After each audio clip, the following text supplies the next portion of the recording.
కాశ్మీర్ ఉగ్రవాదుల దాడిని ఖండిస్తూ జనసేన పార్టీ నిరసన దీక్ష రావులపాలెంలో చేపట్టారు. జనసేన పార్టీ రాష్ట్ర కమిటీ పిలుపులో భాగంగా 3 రోజుల పాటు చేపట్టిన నిరసనలో భాగంగా రావులపాలెం కొత్తపేట నియోజకవర్గం జనసేన పార్టీ శ్రీనివాస్ ఆధ్వర్యంలో నిరసన దీక్ష చేపట్టారు. ఉగ్రవాదుల దాడిలో మృతి చెందిన వారికి సంతాపం తెలియజేసి మృతుల కుటుంబ సభ్యులకు సానుభూతిని తెలియపరిచారు. మృతుల కుటుంబ సభ్యులకు కూటమి ప్రభుత్వం అండగా ఉంటుందని బండారి శ్రీనివాస్ తెలిపారు. దాడిలో మృతి చెందిన వారి ఆత్మలను శాంతి చేకూర్చాలని కోరారు. దాడి చేసిన వారిని గుర్తించి కఠినంగా శిక్షించాలని కోరుతూ పెద్ద ఎత్తున నినాదాలు చేశారు. ఈ కార్యక్రమంలో తెలుగుదేశం పార్టీ యువ నేత బండారు శ్రీనివాస్, కొత్తపేట రావులపాలెం ఆత్రేయపురం రావులపాలెం మండల అధ్యక్షులు తోట స్వామి గారు, అలాగే ఆత్రేయపురం మండల అధ్యక్షులు శ్రీ చేకూరి కృష్ణరాజు గారు, ఆలమూరు మండల అధ్యక్షులు శ్రీ సూరపురెడ్డి సత్య గారు,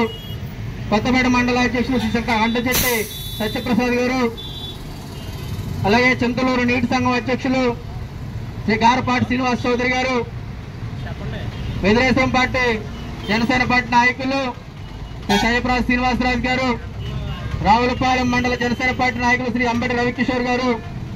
ఆలమూరు మండల జనసేన పార్టీ నాయకులు శ్రీ సరాజ్ జయప్రకాష్ నారాయణ గారు,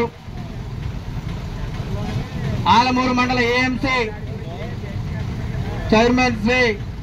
కొత్తపల్లి వెంకటలక్ష్మి గారు, శ్రీ కొత్తపల్లి నగేష్ నాయుడు గారు, చెముడులంక ఎంపీటీసీ శ్రీ తమ్మన భాస్కర్ రావు గారు,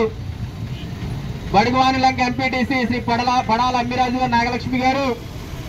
అలాగే గోపాలపురం సొసైటీ అధ్యక్షులు శ్రీ ఓదూరు శ్రీరాములు గారు, ర్యాలీ సొసైటీ అధ్యక్షులు శ్రీ మెర్ర నాగేశ్వరరావు గారు, అలాగే నీటి సంఘం ఉపాధ్యక్షులు శ్రీ నరుకుల బందెల శ్రీనివాస్ గారు, అలాగే నీటి సంఘం డైరెక్టర్లు, మార్కెట్ యార్డ్ డైరెక్టర్లు, నీటి సంఘ ఉపాధ్యక్షులు, గ్రామ పార్టీ నాయకులు, గ్రామ పార్టీ అధ్యక్షులు,